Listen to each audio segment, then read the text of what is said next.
হাসিনা গদি ছাড়ার কয়েক মাস আগে রিলেন্টলেসলি বলে গেছে আমেরিকাকে সেন্ট মার্টিন দিলেই আমি ক্ষমতায় থাকতে পারবো। এই যে যখন আপনি এই সিদ্ধান্তটি নিচ্ছেন প্রবাল বাঁচানোর জন্য, মানুষ কিন্তু প্রবালের দিকে নজর দেবেন। মানুষ বলে 53 বছরে প্রবালের কিছু হয় নাই, এখন তুমি নতুন সরকার আসার পর 53 দিনে প্রবাল ডুবে গেল, এটা মানুষ খাবে না। আপনাকে একটু বুঝতে হবে শফিক ভাই, মানুষ এটা খাবে না। মানুষ বলবে ও তার মানে হাসিনাকে বিদায় করা হয়েছে, তা না, আমেরিকা এখন সেন্ট মার্টিন দখল করবে, এই নেগোসিয়েশন ভিতরে ভিতরে হয়ে গেছে, আমরা জানতে পারছি না। এই কথাটাই কিন্তু শফিক ভাই এতক্ষণ বলার চেষ্টা করছে। মানুষের পারসেপশন, আমি শুরুতে বলেছিলাম যে পারসেপশন পলিটিক্সে ভীষণ রকম ম্যাটার করে শফিক ভাই। আপনারা পারসেপশন থেকে না, আমরা আপনি এডুকেটেড লোক হয়ে যদি এটারে ফুয়েল দেন, একটা অ্যাঙ্কর, একটা লিভিং টিভির একটা অ্যাঙ্কর, মানুষের কাছে উনি জানাবে। আপনি কথা বলেছেন পলিটিক্স বন্ধ হয়েছে না, আমরা চেষ্টা করছি। নদী উদ্ধার হয়েছে, খাল উদ্ধার হয়েছে, কিচ্ছু হয় নাই। 5.5 মাসের মধ্যে অশ্বডিম্বের পরে এখন প্রবাল দ্বীপ সেন্ট মার্টিন বন্ধ করছেন। এখন মানুষ কি বলবে? দুয়ে দুয়ে চার মিলাবে। আপনি খুবই পপুলিস্ট কথা বলতেছেন। আপনারা কি নতুন রাজনৈতিক দল করতে যাচ্ছে বলে আপনার জানা আছে? আমরা যেটা শুনেছি, যে আমরা পত্রিকা মারফত যেটা জানছি যে ওরা পলিটিক্যাল পার্টি করবে। রাইট। আপনাদের কি তাদের ব্যাপারে কোনো রকম সফট কর্নার বা কোনো সফট কর্নার নাই না? আচ্ছা ঠিক আছে। ফিনান্সিয়াল টাইমসকে ডক্টর ইউনুস যে সাক্ষাৎকার দিয়েছেন, সেখানে তিনি বলছেন তরুণরা সত্যি প্রতিশ্রুতিবদ্ধ, তাদের খারাপ কোনো কিছুর সাথে সংস্পর্শ নাই, তাদের নিজেদের রাজনৈতিক আখের গোছানোর কোনো ব্যক্তিগত আকাঙ্ক্ষাও নাই, তারা এই পরিস্থিতিতে রাজনৈতিক দল গঠন করছে বা রাজনীতিতে যুক্ত হচ্ছে কারণ এটা দরকার, কারণ রক্ত দিয়ে তারা যেগুলো অর্জন করেছে সেগুলো তাদেরকেই রক্ষা করতে হবে, অন্যথায় সেগুলো সেই সব ব্যক্তি নিয়ে যাবে, ভেরি ইম্পর্টেন্ট, অন্যথায় সেগুলো সেই সব ব্যক্তি নিয়ে যাবে যারা বিগত প্রশাসন ও অন্যান্যের মতো সবকিছুর পুনরাবৃত্তি করার সুযোগ খুঁজছে। এটাই বাংলাদেশে আমাদের রাজনৈতিক পরিবেশ, সুতরাং তারা এটা রক্ষা করার চেষ্টা করছে। আমি বলবো ছাত্রদের স্বচ্ছ অভিপ্রায় থাকবে, প্রশ্ন করার কোনো দরকার নেই, দর্শক বুঝে গেছে কেন এটা আমি পড়েছি। অর্থাৎ এই সরকারের যিনি প্রধান, যার উপরে 17 কোটি মানুষ আস্থা রাখছে, বিশ্বাস রাখছে এবং আশা করছে, যার নেতৃত্বে যেই সরকারটি এখন আছে বাংলাদেশে, তারা কোনো বিশেষ দল মত বা গোষ্ঠীর প্রতি সহানুভূতিশীল নয় বা টিল্টেড নয়। তার প্রধান যখন এরকম মন্তব্য করেন যে রাজনৈতিক দলটা এখনো মাঠে আসেনি কিন্তু আসতে যাচ্ছে তাদের ব্যাপারে, তাহলে আগামী নির্বাচন এই সরকারের অধীনে যদি হয়, এই সরকার কতটুকু নিরপেক্ষতা বজায় রেখে সেই নির্বাচন কে কন্ডাক্ট করতে পারবে, সেটা নিয়ে বড় বড় রাজনৈতিক দলগুলোর যদি ভেতরে সংশয় সন্দেহ থাকে, সেটা কি খুবই অমূলক হবে কিনা? এক। দুই হচ্ছে, প্রধান উপদেষ্টা কিন্তু বারবার বলেছেন যে তিনি রাজনীতির তার কোনো উৎসাহ নাই, তিনি কোনো অ্যাসপিরেশন নাই, তিনি কোনো রাজনৈতিক সঙ্গে যুক্ত হবেন না। কিন্তু এই যে খোলামেলাভাবে ফিনান্সিয়াল টাইমসকে দেয়া সাক্ষাৎকারে তিনি একটি পক্ষের হয়ে, আমি পক্ষ বলছি এ কারণেই যে তারা দল গঠন করবে এবং তার সকল প্রস্তুতিও তারা কিন্তু নেওয়া শুরু করেছে, এবং তারা নির্বাচনে নিশ্চয়ই অংশ নেবে। তাদের প্রতি এই যে সফটার টোনে কথা বলা, তাদের ব্যাপারে এক ধরনের গ্যারান্টি দেওয়া, তারা কোনো খারাপ কিছু সংস্পর্শনে সার্টিফাই করা, এটা পাবলিকের ভেতরে কি ধরনের পারসেপশন তৈরি করে? আমার ভাই বারবার ডেটার কথা বলছিলেন, data is of course important, but politics is completely govern by perception. So পারসেপশনকে ইগনোর করে পলিটিক্যাল ফিল্ডে থাকা খুবই কঠিন। আমরা কি তাহলে সেন্ট মার্টিনকে রক্ষা করব না? আপনি আমাকে বলেন। না, সেন্ট মার্টিনের কথা আমি বলছি না, আমি বলছি রোহিঙ্গাদের অনুপ্রবেশ। 65,000 5 মাসে, আপনাদের সরকার দায়িত্ব নেওয়ার পরে 5 মাসে 65,000-এর বেশি রোহিঙ্গা বাংলাদেশে ঢুকেছে। এটা কি ব্যর্থতা? না, ঠেকাইতে পারেন নাই তো। এটা কি সফলতা? এটা কি সফলতা? এটা হচ্ছে আপনি রোহিঙ্গাদের জায়গা দিবেন, এটা সফলতা। আপনি ইন্টারন্যাশনাল ল্যাঙ্গুয়েজটা জানেন? আপনাকে যখন আমাদের পাশে তো ভারত আছে, ভারত তো দেয় না। রেফিউজি নিয়ে যে কথাটা বলেন, আপনি ভারতের সাথে ওদের কোনো বর্ডার নাই, আপনি তাহলে রাখাইনের পুরো ইয়েটাই জানেন না। ভারতের সাথে বর্ডার নেই, কোনো বর্ডার নাই। তাহলে বাংলাদেশ একসময় ডাম্পিং স্টেশন ছিল, ইসের সময়, শেখ হাসিনার সময়, এবং এখনো বাংলাদেশে ডাম্পিং বলেন না প্লিজ, এগুলো বলেন না। এটা ল্যাঙ্গুয়েজটা এটা খারাপ দেখে। আপনি একটা অ্যাঙ্কর, না হ্যাঁ, এইভাবে বলবেন না।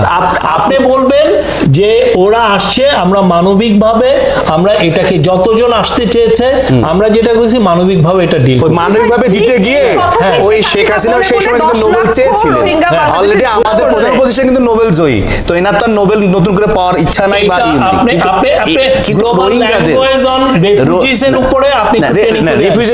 আপনি যেহেতু আন্তর্জাতিক গণমাধ্যমে কাজ করেছেন দীর্ঘ সময়, you know better than me, because আপনার এই বিষয়ে অভিজ্ঞতা আছে। কিন্তু আপনি বলেন যে রোহিঙ্গাদের বাংলাদেশে আশ্রয় দেওয়ার বিষয়ে বাংলাদেশের সামর্থ্য, সক্ষমতা, বাংলাদেশের জনগণ, আমাদের সক্ষমতা নাই, অনেক দেশের নাই। পাকিস্তান 40 লক্ষ আফগানিস্তানের এদেরকে রেখেছে, টার্কি 50 লক্ষ সিরিয়ানকে রেখেছে। না, অন্য দেশের উদাহরণ দিয়ে তাদের বলেন না ভাই, প্লিজ। ওটার উদাহরণ দিয়ে আপনি বাংলাদেশে যে লাখ লাখ সোমালিয়ানরা যে কেনিয়া নয়, কেনিয়া আমাদের পোর কান্ট্রি। না, ঠিক আছে, আপনি এভাবে বলবেন যে আমেরিকাও তো 1,20,00,000 মানুষ আশ্রয় দিয়েছে অবৈধ অভিবাসী হিসেবে। আর সেন্ট মার্টিন কি আপনারা বিদেশের কাছে দিয়ে দিয়েছেন নাকি আমেরিকার কাছে? আপনি এই যে বললাম না, আমার তো সোশ্যাল মিডিয়ায় তো তাই আসে, ডাউট আছে না সোশ্যাল মিডিয়ায় কিন্তু তাই আসে। কি বলেন, আমরা এটা নিয়ে কয়বার আমরা এটাকে আপনি উত্তর দেন, কয়টা আমরা দিয়েছি? আপনি উত্তেজিত না হয়ে উত্তর দেন। না, আপনি এটা কি বললেন? আপনি না, তাহলে কি এই কথা ছিল যে বাংলাদেশে যারা লিডিং টিভির একটা অ্যাঙ্কর, বাংলাদেশে 5-6টা স্টেটমেন্ট দিয়েছি, বাংলাদেশের সেন্ট মার্টিন দিতে চাননি বলে শেখ হাসিনা ক্ষমতা থাকতে পারছেন না। অন্যান্য দেশে হলে আপনাকে নিয়ে কলাম লিখতো, অবশ্যই লিখবে, অবশ্যই বাংলাদেশেও লিখবে, বাংলাদেশের সমালোচনা হবে, সমালোচনার উদ্দেশ্য তো আমি না, কিন্তু সেন্ট মার্টিনকে না দেওয়ার কারণে তো আপনি আওয়ামী ল্যাঙ্গুয়েজে কথা বলছেন। উত্তরটা দেন, কেন উত্তরটা দেন। সেন্ট মার্টিন হচ্ছে একটা কোরাল আইল্যান্ড, খুবই স্পর্শকাতর একটা কোরাল আইল্যান্ড। এটা আনমিটিগেটেড এবং রিলেন্টলেসলি যে এত মানুষ যাচ্ছে সেটাকে সে ধারণ করতে পারছে না। এটার জন্য আমরা টেম্পোরারি একটা মেজার হিসাবে আমরা কিছু ইয়ে করেছি, ট্যুরিজমে এটা কার করছে, এটা গ্লোবালি এটা একটা স্বীকৃত জিনিস। পলিটিক্সে একটা বিষয় খুব গুরুত্বপূর্ণ, that is perception. Perception is reality. মানুষের পর্যবেক্ষণ কি রকম, মানুষের ধারণা কি আপনার সম্পর্কে।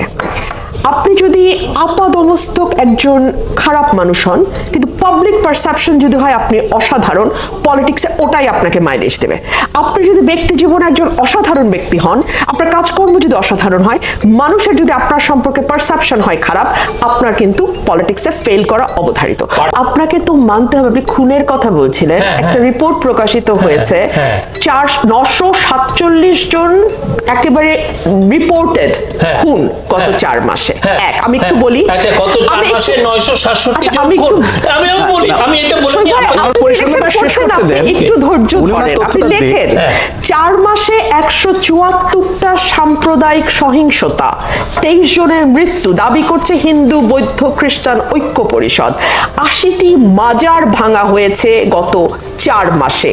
নারীদের ফুটবলের 2টো ঘটনা যদি আমি সরিয়েও রাখি, মেহজাবিনের উপরে যেই ঘটনা ঘটেছে, পরিমণির সাথে যেই ঘটনা ঘটেছে, অপু বিশ্বাসের সাথে যেই ঘটনা ঘটেছে, এই ঘটনাগুলো একটা পারসেপশন তৈরি করে যে এই সরকারটি মৌলবাদকে প্রমোট যদি নাও করে থাকে, মৌলবাদকে এক ধরনের আশ্রয় প্রশ্রয় দিচ্ছে। না দিচ্ছে কিনা, আপনারা পলিটিক্যাল গভর্নমেন্ট না, ফাইন, আপনারা পলিটিক্যাল গভর্নমেন্ট, আচ্ছা কোন অর্থে পলিটিক্যাল গভর্নমেন্ট সেটা আমি সেই প্রশ্নে আমি আসবো। আচ্ছা, কোন অর্থে আপনারা কি ইলেকশন করতে যাচ্ছেন? কারণ সম্প্রতি প্রধান উপদেষ্টা যা বলেছেন সেটা নিয়েও বহু প্রশ্নের জন্ম হয়েছে, আমি সেইখানেও আসবো।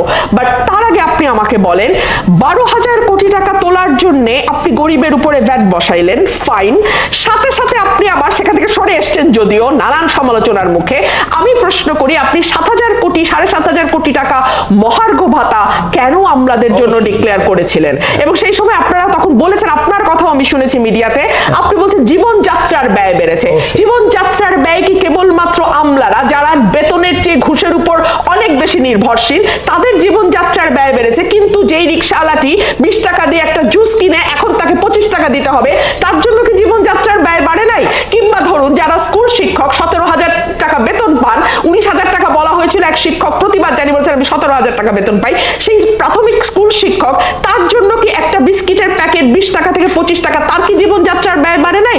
সরকার সরকারের কাছে প্রাথমিকভাবে দেশের আপামর জনসাধারণের কিছু চাওয়া ছিল। তার একটি চাওয়া হচ্ছে আইনশৃঙ্খলা পরিস্থিতি নিয়ন্ত্রণে থাকবে, নিরাপত্তা থাকবে, জনজীবনের স্বস্তি থাকবে এবং জিনিসপত্রের দাম কিছুটা হলেও নাগালের মধ্যে থাকবে। আমরা খুবই দুঃখের সঙ্গে লক্ষ্য করলাম সরকার এই প্রতিটা ক্ষেত্রেই বেশ মিজারেবলি ফেল করেছে। I am sorry for this language, but আচ্ছা ঠিক আছে, কোনো অসুবিধা নেই, বাট সরকার মিজারেবলি ফেল করেছে বলে আমরা দেখলাম। কেন আমি কথাটি বলছি? ঢাকা শহরের ছিনতাই যথেষ্ট কমে এসেছিল, আবার কিন্তু এটি যথেষ্ট পরিমাণে বেড়েছে। এখন এমন অবস্থা হয়েছে যে মানুষকে কুপিয়েও টাকা নিয়ে যাওয়ার ঘটনা এই 2-3 দিন আগে গুলশানে একটা হয়েছে, তার আগে এলিফ্যান্ট রোডে একটা হয়েছে, এরকম হচ্ছে। মোহাম্মদপুরে তো ছিনতাই প্রবণ এলাকা হিসেবেই ডিক্লেয়ার্ড হয়ে গেল। আমরা দেখলাম এই সরকার জিনিসপত্রের দাম নিয়ন্ত্রণ করতে পারছে না। বিবিসির একটি সাক্ষাৎকার আমি আজকে শুনতে শুনতে আসলাম, সেখানে আমাদের অর্থ উপদেষ্টা তিনি সাক্ষাৎকার দিচ্ছিলেন এবং সেখানে তিনি বলছিলেন যে আসলে এটা তো আগের সরকারের লেগেসি আমরা বহন করছি এবং সিন্ডিকেট আগেও যেমন ছিল, নতুন যারা অ্যাসপায়ারিং তারাও এখন এর সঙ্গে যুক্ত হয়েছে, সাথে লোকাল ফোর্সও তো আছে। সো এখন 3 জায়গা থেকে নাকি চাঁদা তোলা বা সিন্ডিকেশন হচ্ছে, সো জিনিসের দাম আসলে নাগালের মধ্যে আসছে না। দেখুন, এই জিনিসটা নিয়ন্ত্রণ করবার জন্যই তো আসলে আপনি সরকারে আছেন এবং আমাদের রাজস্ব যতটুকু আয় হয় তার সবচেয়ে বড় অংশটা আমরা ব্যয় করি একটা সরকারকে পুষবার জন্য, একটা সরকারকে কর্মক্ষম রাখবার জন্য। সো এই যে নাগরিকরা তাদের করের টাকা দিয়ে সরকারকে রাখেন, সরকারকে চালান, তার বিনিময়ে সরকারের দায়িত্বটা হচ্ছে নাগরিকের এই স্বস্তির জায়গাগুলোকে বা এই কনসার্নের জায়গাগুলোতে কিছুটা স্বস্তি আনা। সরকার গত 6 মাসে কিন্তু এটা পারে নাই। আমি আজকে একটা রিপোর্ট দেখছিলাম, বিদেশি সংস্থার রিপোর্ট, তারা বলছিল, সম্ভবত ইন্টারন্যাশনাল ক্রাইসিস গ্রুপের রিপোর্ট, তারা বলছিল সরকারের হানিমুন পিরিয়ড কিন্তু ওভার। সো এই honeymoon period over, grace period over, so এখন তো আসলে সরকারকে আমরা খুবই ক্রিটিক্যালি বিচার করব। আর যেই সরকারের হাতে 5 বছর সময় থাকে তার জন্য আপনি 5 মাস মনে করতে পারেন, আচ্ছা ইটস ওকে, বাট যেই সরকারের হাতে সময় 5 বছরের কম, কত কম আমি সেটা বলছি না, এটা আমাদের প্রধান উপদেষ্টাই বলেছেন যে এটা তো আসলে তার চেয়ে অনেক কম হওয়ার কথা। সো আমি অনেক কম ধরে নিয়েই বলছি 5 মাস কি তাহলে যথেষ্ট সময় নয়? সো এই জায়গাগুলোতে আসলে সরকার যদি মানুষকে স্বস্তি দিতে পারতো, শফিক ভাই। স্ট্যাটিস্টিক্স নিচ্ছি, প্রতি মান্থলি ছিনতাইয়ের পরিমাণ কি বাড়ছে না কমছে আমরা, এবং এই স্ট্যাটিস্টিক্সগুলো আমরা সবাইকে দিচ্ছি পুরো দেশ ইয়েতে। বাস্তবতা তো আপনি বাস্তবতা তো স্ট্যাটিস্টিক্সই তো বাস্তবতা বলে। আপনি যদি বলেন যে আমার পাশের বাসায় একটা ছিনতাই হয়েছে, অতএব ওইটা দিয়ে আপনি বললেন, এক্সট্রাপোলেট করলেন যে আমাদের ছিনতাই বেড়ে গেছে, ঠিক না? আপনি যদি মোহাম্মদপুরে গত 3 দিনে 3টা ছিনতাই হয়েছে, তার দিয়ে আপনি বলছেন যে ছিনতাই। একটা গভর্নমেন্ট যখন কাজ করে সে অ্যাকুমুলেটেড ডেটা নিয়ে কাজ করে। শুনেন, ডেটাগুলো দিয়ে আপনি কথা বলবেন।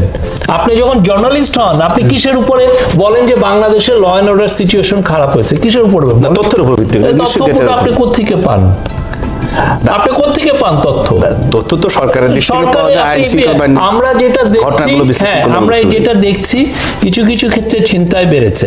ধন্যবাদ জানাই ব্যারিস্টার রুমিন ফারহানাকে টক শোর ভিতরে এত দুঃসাহস দেখানোর জন্য।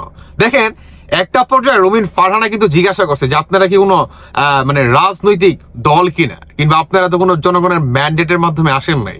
তো সে কি বলল এ বিপরীতে যে আমরা রাজনৈতিক দল। তো তখন ব্যারিস্টার রুমিন ফারহানা জিজ্ঞাসা করলো তাহলে আপনি কোন জনগণের ম্যান্ডেটের মাধ্যমে আসছেন? তখন কিন্তু তিনি কিন্তু এটা পাশ কাটিয়ে গেলেন। দেখলেন তো, কি খেয়াল করছেন কি সুন্দরভাবে তিনি এটা পাশ কাটিয়ে গেলেন। যাই হোক, ভিডিওটা অলমোস্ট লং হয়ে গেছে। এই টক শোতে অনেক কথাই হলো। দর্শক বন্ধুরা, বাকিটা আপনাদের ব্যক্তিগত মতামত অবশ্যই জানিয়ে যাবেন। মানে এরা বর্তমান কি আপনার স্বীকার করে যে এরা নাকি রাজনৈতিক দল আর এরা নাকি জনগণের ম্যান্ডেটের মাধ্যমে আসছে। তাহলে কোন জনগণের ম্যান্ডেটের মাধ্যমে আসছে সেই বিচারে দায়ভারটা দর্শক বন্ধুরা আমি আপনাদের কাছেই রাখলাম, অবশ্যই জানিয়ে যাবেন। ধন্যবাদ সবাইকে। আল্লাহ হাফেজ, আসসালামু আলাইকুম।